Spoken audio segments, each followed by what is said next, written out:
We're talking about 6 signs of autism for those diagnosed later in life. Number 1, you often feel inauthentic. If you feel inauthentic and you feel like you're not able to show the real version of yourself, or you get angry that people don't see the real you, and you question yourself and ask, do I ever show like who I actually am in public? That could be a sign. I'm not saying that you have autism, but it could be a sign that you're somebody who probably will be diagnosed with autism later in life. And this is primarily women. It can be guys too now. It can be my guys. So it's not just the females, but it can be the guys too. But the reason why women get diagnosed with autism, ADHD later in life, on average about 4 years after guys, on average. And I actually think that number is bigger. That's what the evidence says, that women tend to wait 4 years than the average guy when it comes to receiving a diagnosis. I think that number is much bigger. I don't think it's just 4 years. I think we could stretch it to 8, 10 plus years. Because women are really good at masking. They're really good at internalizing their symptoms. So you'll feel whatever you're feeling, but you feel it inside, and you won't open up about it. Instead of opening up about it, you'll find a patch to help you get through life, right? And this patch tends to be incredibly effective. You're able to make friends, and you're able to ingratiate yourself into society and do what you have to do, hold on a full-time job, maybe get married, do the whole 9. But it's just taking you more energy than the average person. So you find yourself in situations where you got to take a break. You find yourself where you need more alone time than most people because you got to go recharge. And you sometimes don't know who you are. There's this issue with identity in autism, especially for those diagnosed later in life. There's this issue with identity, and I've been doing some thinking about this. I won't go too much off topic here, but after doing some thinking and looking into some research, I do believe that obviously if you can get a diagnosis of autism later in life, or you can be assessed, the earlier the better, yes, for a multitude of reasons. Like you get this deeper understanding of yourself, you can position yourself for success, and you're not as hard on yourself. But not getting an accurate diagnosis of autism in time for somebody who actually is autistic can lead to many things. Poor self-esteem. It can lead to additional trauma. It can also lead to personality disorders, in my opinion. And I think that we have a connection between those who are diagnosed later in life with autism and personality disorders like borderline personality disorder, which, as we know, or maybe some people don't know, you get this condition, you develop this personality disorder when you've had an overabundance of trauma in your life and you haven't been able to resolve the trauma. Maybe the people that were caring for you when you were a kid didn't look out for you. Maybe you were neglected emotionally. Maybe you were left to fend for yourself at an early age. And you carried those wounds with you as you became a young adult. And then the bigger adult. And then the bigger adult. And the longer that you go without this diagnosis, and the more you go into this tailspin of trauma, it can lead into personality disorders. So that's one of the biggest reasons why I think the sooner you can get a diagnosis, the better. Second sign, you struggle to keep friends. If you are 22 years old and you just graduated from college and you're a woman who has undiagnosed autism, you go your separate ways, your friends go your separate ways. You're living your life. You're dealing with the pressures of life and you're masking. You're dealing with a lot more than people can see. So at times, you may isolate just to catch your breath, just to recharge. And while you're isolating, you're getting these missed calls and text messages from people trying to check on you, and people will take it as if you're ghosting them. Like, damn, like how come whenever I reach out to Emily, she takes forever to get back, and she thinks she's better than us, or like she only texts us when she needs us. I mean, now Emily could be a bad person, I don't know. But what if Emily was somebody who was just overstimulated, overwhelmed, and just recharging, just ramping up her social battery so that way she can pop back out once she feels better? If you're neurodivergent, you're going to need some time alone to yourself, even if you're in a relationship, even if you're married. I don't care if you're married and your partner is your BFF and y'all spend 24/7 together. If that's how you roll, I rock with it. That's cool. But if you are neurodivergent, undiagnosed or not, you will need time alone to yourself. And if you don't have some time alone to yourself, your nervous system is going to be dysregulated. It's going to affect the decisions that you make. It's going to affect the people you keep around you. It's going to affect the quality of the sleep that you get. Having a dysregulated nervous system makes life so much harder. But for those of us who are neurodivergent, who has a a regulated nervous system. Think about how wonderful life could be if you weren't anxious all the time. Anxiety strips us of so much joy. Like if we could just get rid of anxiety. All right, let's say we kept the depression, we kept the trauma, we kept the psychosis, whatever. If we just got rid of anxiety by itself, think about how pleasant life would be. Life would feel so good. And my parents, wow. So your parent didn't tell you that they were diagnosed with ADD as a kid? The divine trans? I definitely think that parents need to start having this mental health conversation with their kids. Like, you'll be 37 years old, and then your mom will be like, yeah, when I was a kid, they diagnosed me with autism. I'm like, what? You gonna wait for me to be 37 years old and you start telling me all these important things I needed to know? Like, how many of us know our family history when it comes to mental health? For those of us who come from minority communities, it's a very daunting question. The doctor will ask you any history of mental illness in your family, so on and so forth, and you're like, I got an auntie who everybody said she was slow growing up, but I don't really know.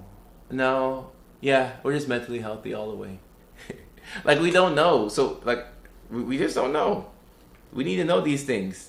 These are big things that we need to know. Number 3, you've been misdiagnosed before. You've been misdiagnosed with something like anxiety and/or depression or a mood disorder, like bipolar disorder. Sometimes even a personality disorder.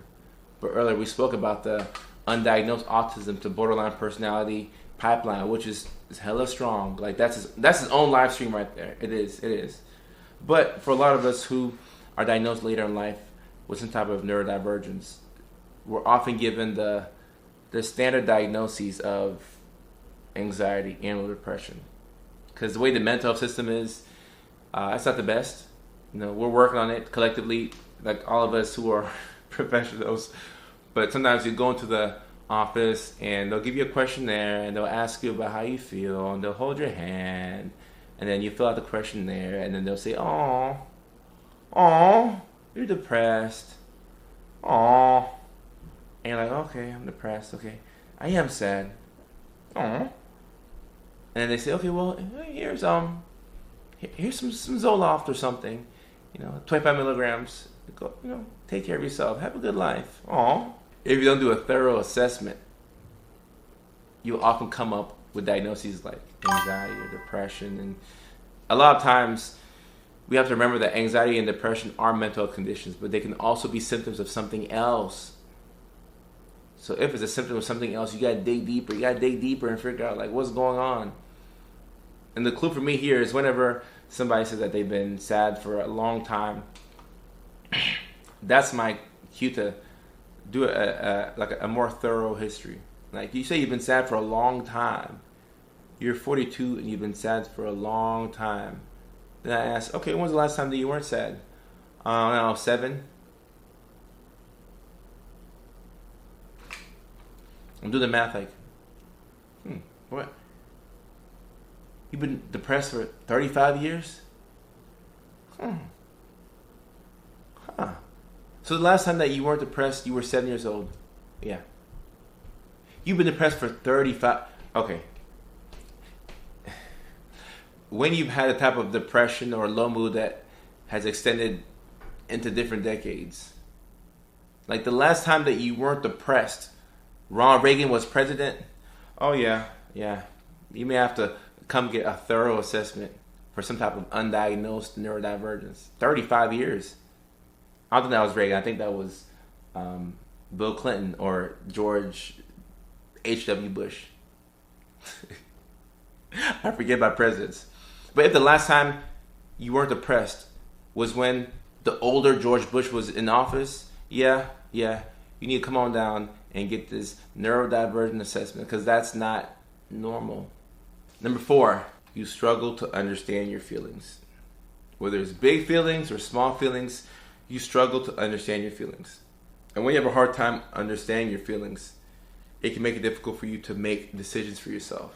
I highly recommend you to put a gap in between thought and action when it comes to big decisions and questions that people ask you that you really don't know what you feel about that particular thing.